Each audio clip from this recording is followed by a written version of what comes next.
चलिए, good morning बच्चों। तो आज हम लोग देखेंगे कि कनकेव लेंस से रिफ्रैक्शन किस प्रकार होता है और उससे इमेज का निर्माण कैसे होता है। इमेज निर्माण के लिए कौन से रूल्स आवश्यक है और कनकेव लेंस से लेंस फॉर्मूला को हम कैसे प्रूफ कर सकते हैं। कनकेव लेंस का हमारे लिए क्या प्रयोग है, कहाँ कहाँ यूज है। तो इन सारी बातों की चर्चा अभी हम इस चैप्टर में करेंगे। कनकेव लेंस से अपवर्तन। पहले कनकेव लेंस किसे कहते हैं? तो कनकेव लेंस, कनकेव और तल ऐसा लेंस जिसका दोनों सतह धंसा हुआ हो, गड्ढा हो, उसे हम कनकेव लेंस कहते हैं।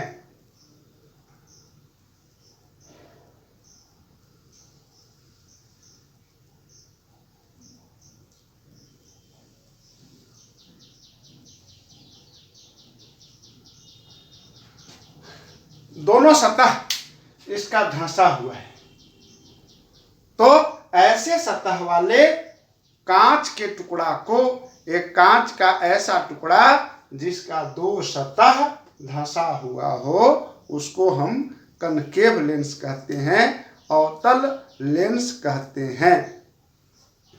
अब यह अवतल लेंस है, पहचान तो लिया मैंने, लेकिन अवतल लेंस पर थोड़ा और समझ लेना है कि अवतल लेंस जो बना हुआ है ये भी एक कांच का गोला है। ये वाला जो पार्ट्स है ये कांच का गोला है और ये वाला भी एक कांच का गोला है। समझ गए? अब कांच का गोला है तो कांच का गोला जहां से होगा इस सेंटर होगा, इसका सेंटर होगा, इसका सेंटर होगा। सेंटर को C लिखते हैं या 2F भी लिखते हैं, क्योंकि यह फोकस का दुगना होता है।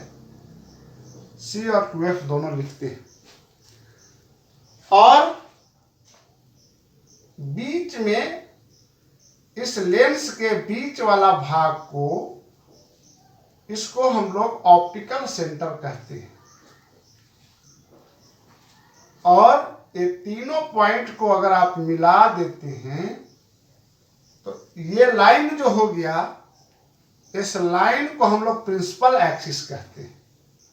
यह लाइन क्या है? प्रिंसिपल एक्सिस है। ऑप्टिकल सेंटर हो गया, 2F हो गया, और ऑप्टिकल सेंटर और 2F के बीच वाला भाग को F कहते हैं।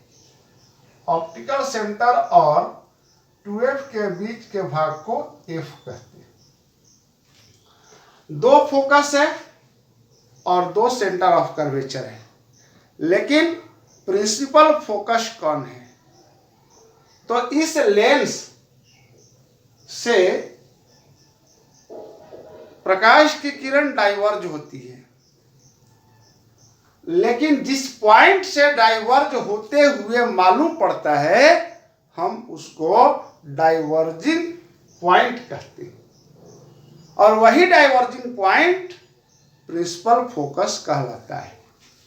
तो इसमें अगर प्रकाश की किरणों को पैरेलल ले जाया जाता है प्रिंसिपल एक्सिस के, तो यह डाइवर्ज कर जाता है। प्रिंसिपल एक्सिस के पैरेलल किरणों को लाते हैं तो यह डाइवर्ज कर जाता है। इसीलिए इस लेंस को डाइवर्जिंग लेंस भी कहते हैं। अब यह डाइवर्जिंग लेंस में जो किरण डाइवर्ज कर दिया, वह लगता है कि किसी एक पॉइंट से डाइवर्ज हो रहा है, और जिस पॉइंट से डाइवर्ज होते हुए मालूम पड़ता है उस पॉइंट को हम प्रिंसिपल फोकस कहते हैं।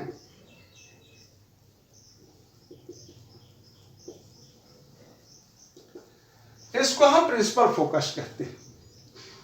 इसको F लिखेंगे तो इसको F' लिखेंगे। इसका जो फोकस है, कनकेव लेंस का फोकस है, वो वर्चुअल होता है। तो इस तरह से आपने देखा कि वर्चुअल फोकस है इसका जो प्रिंसिपल फोकस है। तो कांच का ऐसा टुकड़ा जिसका दोनों सतह धंसा हुआ हो, कनकेव कहलाता है। और इसके साथ ही कांच का यह जिस गोला का भाग होता है, उस गोला के सेंटर को सी, जिसको 2F कहते हैं। तो आप अब कांच के सभी पार्ट्स को समझ गए होंगे। अब आपको मैं बता दूं कि इस लेंस से इमेज का फॉर्मेशन कैसे होता है। तो इमेज के फॉर्मेशन करने के लिए कुछ हमको नियम की आवश्यकता है, और वही नियम पहले जान लेते हैं कि वह कौन सा नियम है। वह कौन सा नियम है जिससे इमेज का निर्माण होता है। तो बस पहले से आप जानते हैं, उसी में थोड़ा सा चेंजिंग करना है। जैसे पहला नियम है कि प्रिंसिपल एक्सिस से पैरेलल अगर कोई रे जाता है, प्रिंसिपल एक्सिस से पैरेलल कोई रे जाता है, तो रिफ्रैक्शन के बाद यह डाइवर्ज कर जाता है। रिफ्रैक्शन के बाद डाइवर्ज करता है, और ऐसा प्रतीत होता है कि यह फोकस से डाइवर्ज कर रहा है। एक पॉइंट है, फोकस से डाइवर्ज कर रहा है। तो याद रखेंगे कि प्रिंसिपल एक्सिस के पैरेलल अगर कोई रेज लेंस से टकराता है और रिफ्रैक्शन के बाद यह डाइवर्ज कर जाता है, तो डाइवर्ज कहां से करते हुए मालूम पड़ता है? फोकस से। डाइवर्ज माने छितरा जाना, किरण सीधे नहीं जाना, मुड़ जाना, बेंड कर जाना।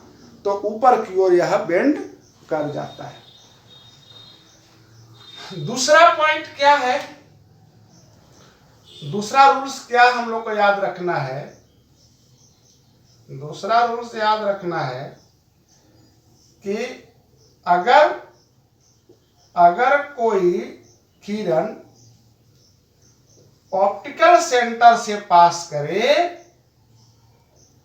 तो वह मुड़ता नहीं है, वह डेविएट नहीं होता है, वह सीधे पास कर जाता है, दूसरा नियम से। और तीसरा रूल्स क्या है आपको याद रखना है? तीसरा रूल्स क्या याद रखना है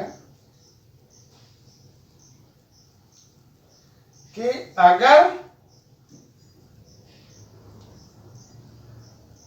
अगर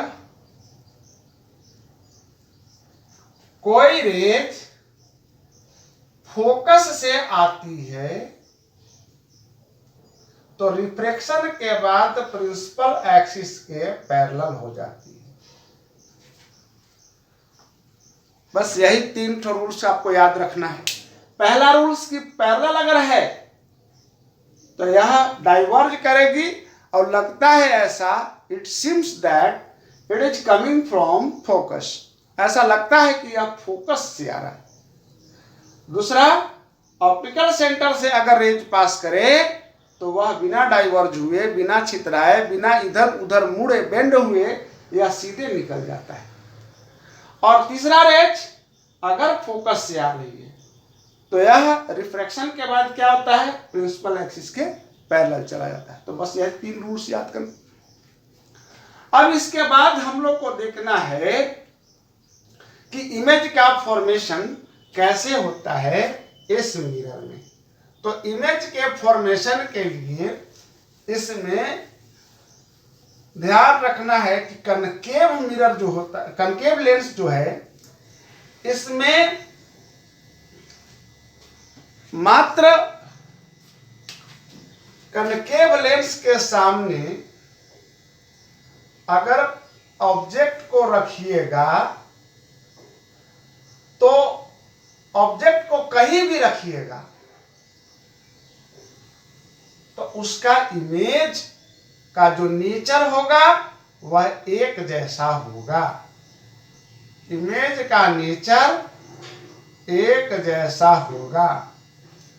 कैसे देख लेते हैं। प्रिंसिपल एक्सिस के पैरेलल पहले एक ठो रेज लाइए। तो मान लीजिए कि ऑब्जेक्ट हम यहां रखे थे, तो प्रिंसिपल एक्सिस के पैरेलल ले जाएंगे तो ये डाइवर्ज कर जाएगा। और कहां से डाइवर्ज करते हुए मालूम पड़ेगा? फोकस से। दूसरा रेज लेंगे जो ऑप्टिकल सेंटर से पास करता है और यह बिना डाइवर्ज करने चला जाता है। तो इमेज कहां बन रहा है? फोकस और पोल के बीच में, है ना। और कैसा बन रहा है? कैसा बन रहा है? ये फोकस और पोल के बीच में इमेज बन रहा है। तो यह कैसा बन रहा है? तो पहले लिख देंगे कि between F and O, focus and optical centre के बीच में इमेज बन रहा है।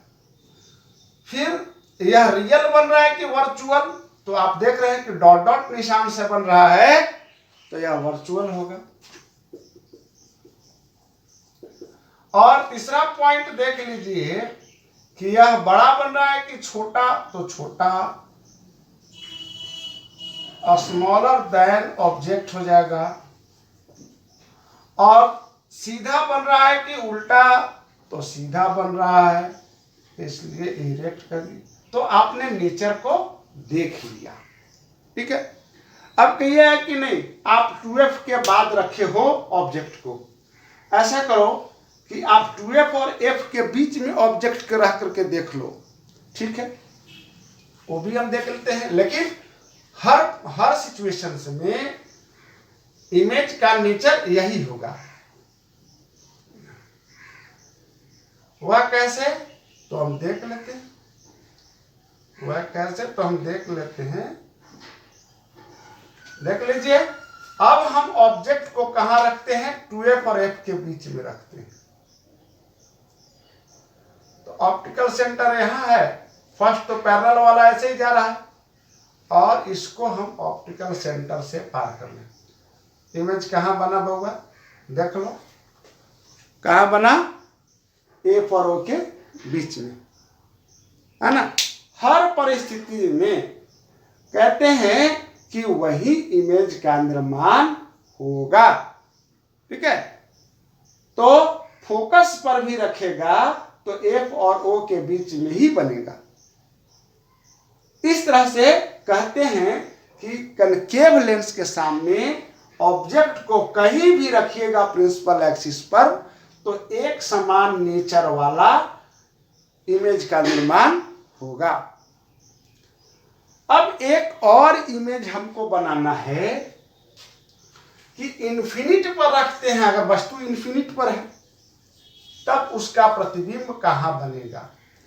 कि वस्तु अगर इन्फिनिट पर है तो उसका इमेज कहां बनेगा? तो इन्फिनिट के लिए हम लोग मान करके चलते हैं कि इन्फिनिट पर मान के चलते हैं कि दो रेज क्या होता है?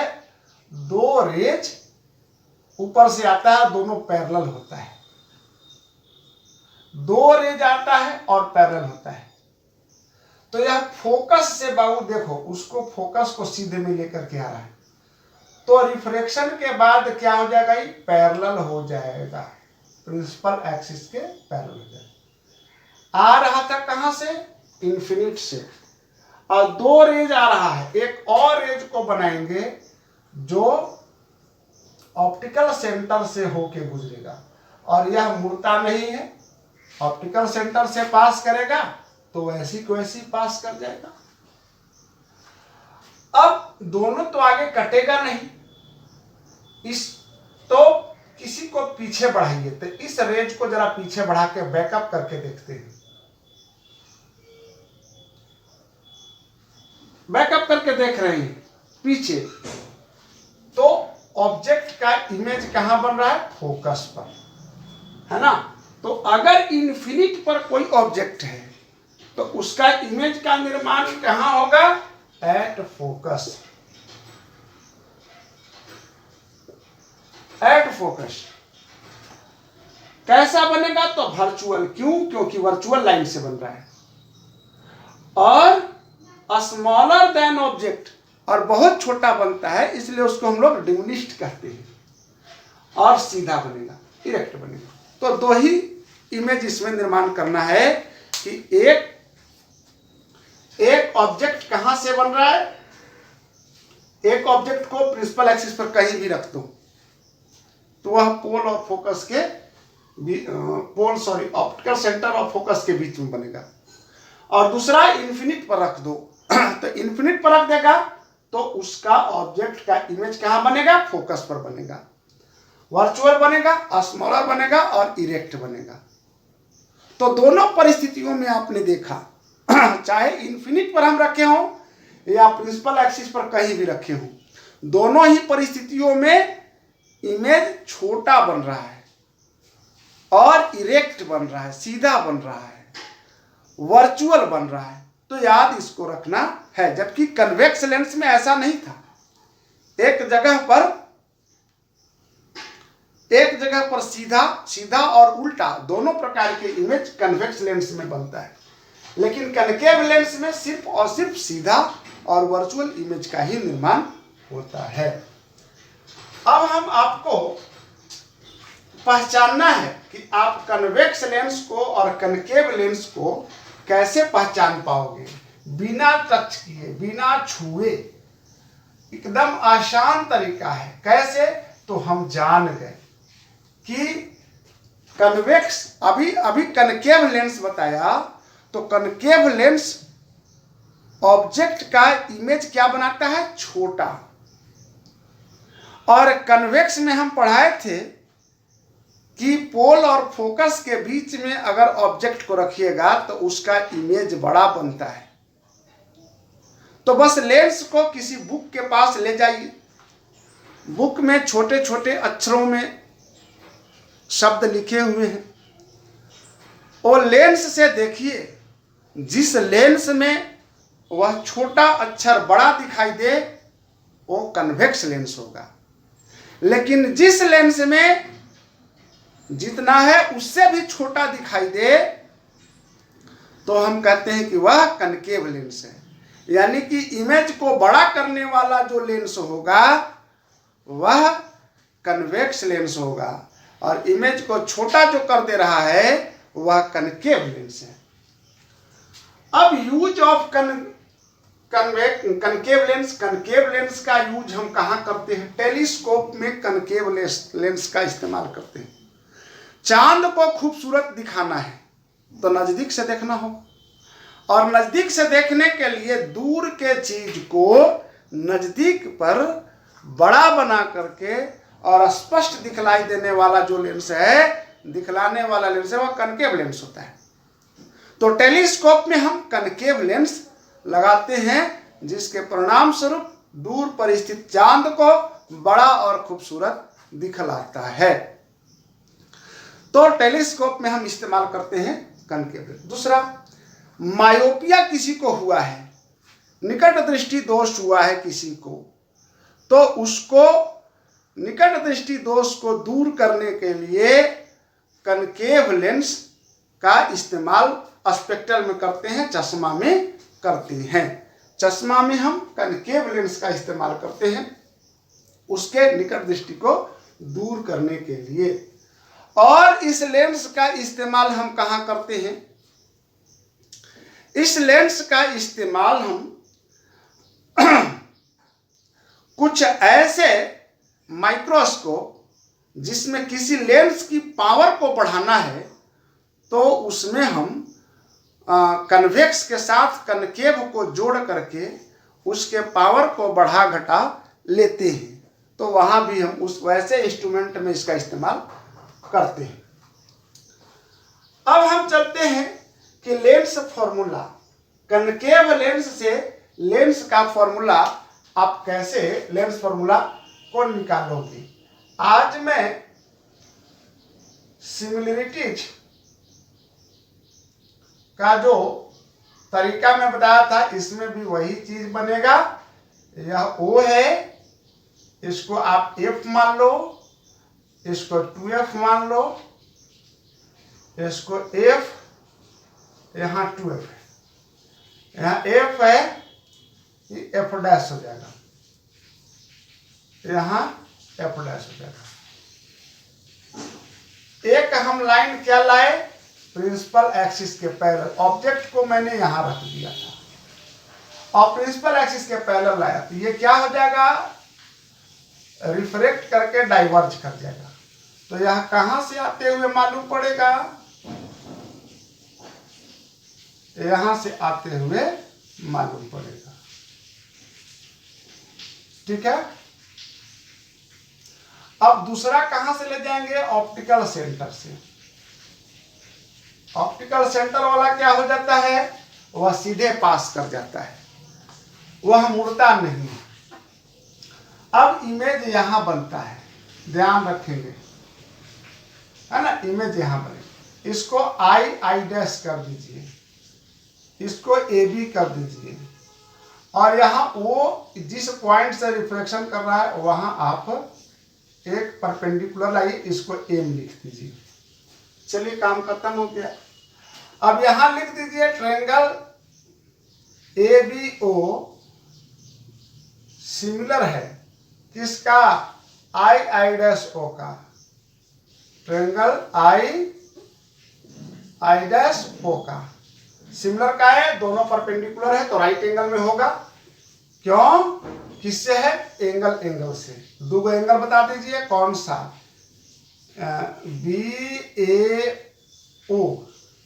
बराबर angle I dash IO is equal to 90 degree, perpendicular है तो 90 डिग्री होगा।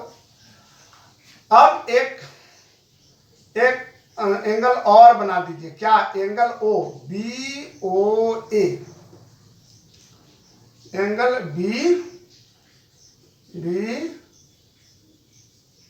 BOA बराबर होगा आई डैश OI, और दोनों इक्वल है। क्यों, क्योंकि कॉमन है, कॉमन है। अब एंगल से हम दोनों ट्रायंगल को क्या कर दिए, दोनों ट्रायंगल को सिमिलर बना दिए। अब जब सिमिलर बन गया तो आप प्रोपोर्शन लिख लिए, इसलिए आई डैश बाई ए भी लिख दीजिए। IO, इसका बेस है IO और इसका बेस है AO। यह फर्स्ट इक्वेशन बना ली। अब सेकेंड इक्वेशन में देख लीजिए, OMF, ट्रायंगल OMF सिमिलर है इसका, ट्रायंगल आई डैश एफ के, आई डैश एफ का कहे तो ये भी एंगल से कर दीजिएगा, एंगल से सिमिलरिटीज। कैसे, तो देख लीजिए, MOF एंगल MOF बराबर I dash IF is equal to 90 degree. क्यों, क्योंकि परपेंडिकुलर है, तो परपेंडिकुलर है तो 90 डिग्री होगा। नेक्स्ट, एंगल MFO बराबर होगा आई डैश FI, और ऐसा का है भाई, तो दोनों कॉमन है। अब एंगल से सिमिलर हो गया। अब चलो I dash I dash by OM हो जाएगा, और यह प्रोपोर्शनल किसका हो जाएगा, IF बाई FO या OF, FO या OF आप लिख सकते हैं। अब यहां तक आपने देख लिया। अब हमको इसको सोल्व करने के लिए, इधर तो मैं बता चुका हूं यूज ऑफ कनकेव लेंस तक, तो इसको मैं साफ करता हूँ, तब आपको आगे इसको लेकर के हम चलते हैं।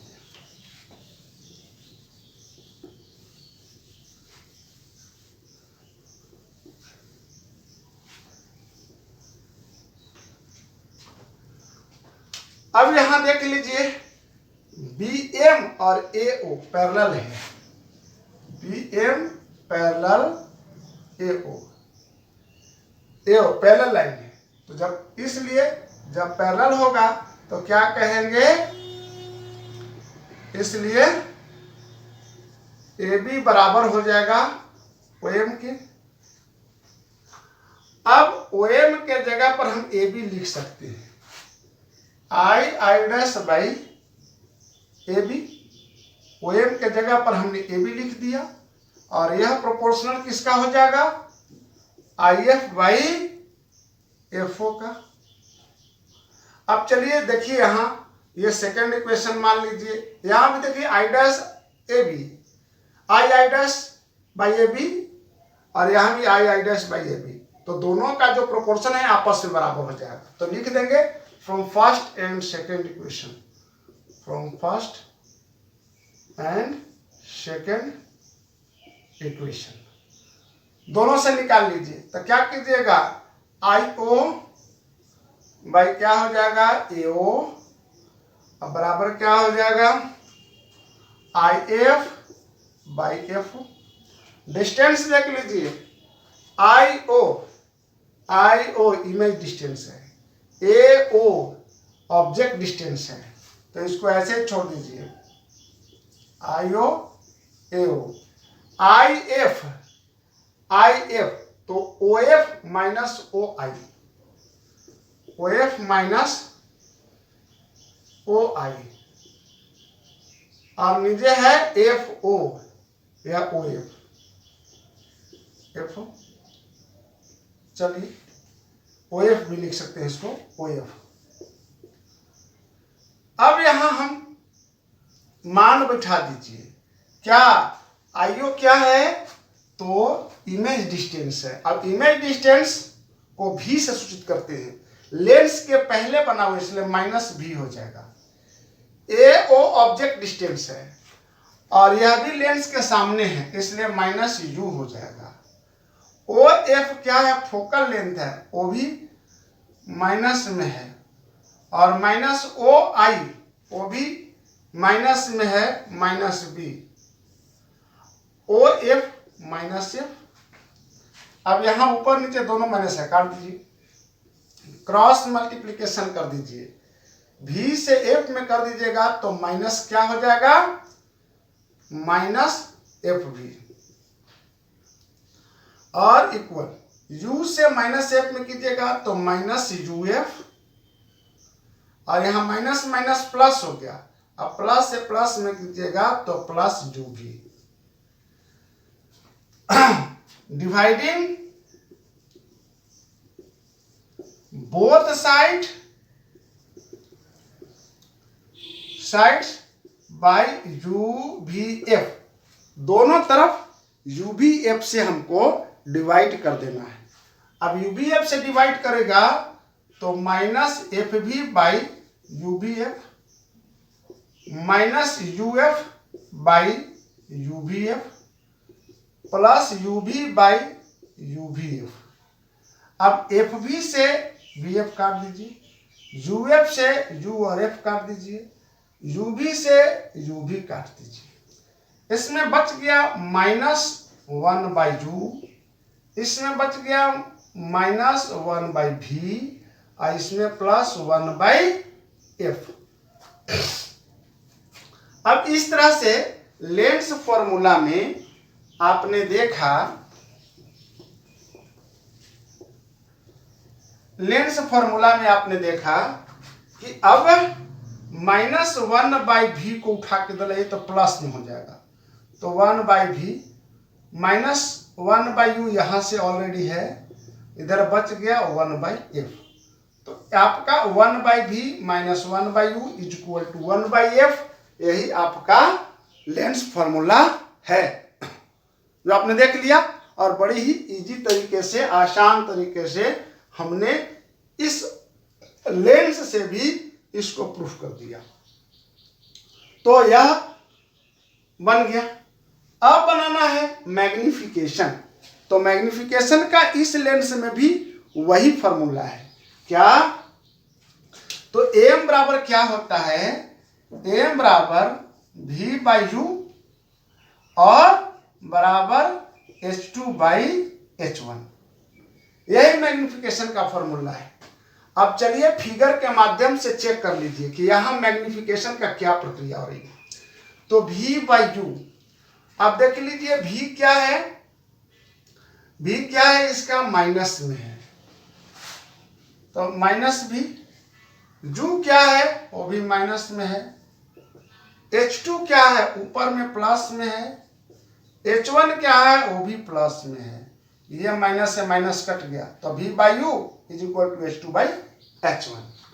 तो कनकेव लेंस में भी हम मैग्निफिकेशन का formula V by u is equal to H2/H1 ही लगाते हैं। अब हम लोग को निकालना है पावर, कि लेंस का पावर कैसे निकालेंगे। तो लेंस के पावर निकालना है, आसान तरीका है। आप पहले पढ़ चुके हो इसको। कैसे पढ़ चुके हो? मिरर में। तो हम क्या निकालेंगे? Power. Power is equal to 1/f in metre. ठीक है, पावर निकल जाएगा। अब मान लीजिए कि किसी लेंस का फोकल लेंथ बराबर कितना है भाई? तो फोकल लेंथ 20 सेंटीमीटर है। तो फोकल लेंथ 20 सेंटीमीटर है, तो पावर कितना होगा? तो पावर निकालने के लिए 1/20 सेंटीमीटर, और सेंटीमीटर को मीटर में करना है तो 100 से डिवाइड कर दीजिए, तो उल्टा हो जाएगा 1 × 100/20। इससे इसको काट दीजिएगा, 20 × 25 100, यानी P बराबर 5। अब पावर को हम लोग एक यूनिट से सूचित करते हैं, उसको डायोप्टर कहते हैं। तो 5 डायोप्टर। तो इस तरह से आप पावर निकाल लोगे। अब कह रहा है कि कॉम्बिनेशन ऑफ पावर, पावर का कॉम्बिनेशन कैसे निकालोगे?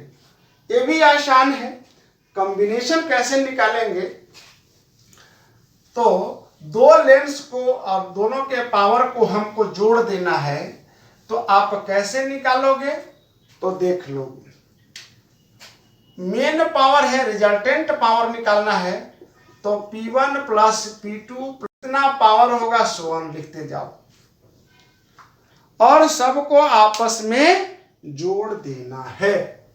तो पावर को आप जोड़ने के लिए सारा पावर को आप निकाल लीजिएगा, और पावर आप जानते हैं कि 5 डायोप्टर, और इस तरह से जितने भी पावर आएंगे उस सबको डायरेक्टली जोड़ देना है।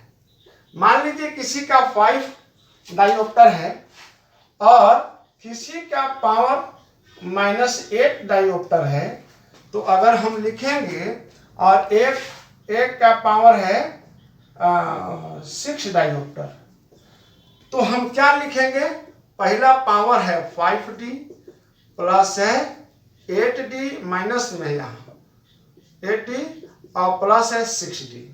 आप जोड़ दीजिए, 6 5 दोनों प्लस में है, 11D माइनस 8D, और 11D में से 8D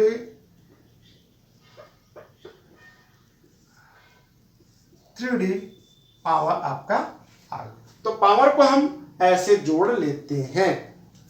इस तरह से हमने कॉम्बिनेशन ऑफ लेंस, पावर को हम लोग जोड़ करके कॉम्बिनेशन ऑफ लेंस निकाल लेते हैं, और रिजल्टेंट उसका पावर निकाल लेते हैं। तो इस तरह से हमारा यह जो लेंस का चैप्टर था वह समाप्त होता है। तो अब मन लगा करके आपको पढ़ना है, रिवीजन करना है, और रिवीजन करके सारे चीज को कंप्लीट करना है। पूरा फिजिक्स का मैं वीडियो बना दिया। और फिजिक्स में अब एक चीज बाकी रह गया है, चैप्टर बाय चैप्टर न्यूमेरिकल, जिसमें न्यूमेरिकल है, मैं उसका एक वीडियो बना दूंगा। और इसके साथ 10th का फिजिक्स समाप्त होता है। आप मन लगा के पढ़िए। धन्यवाद।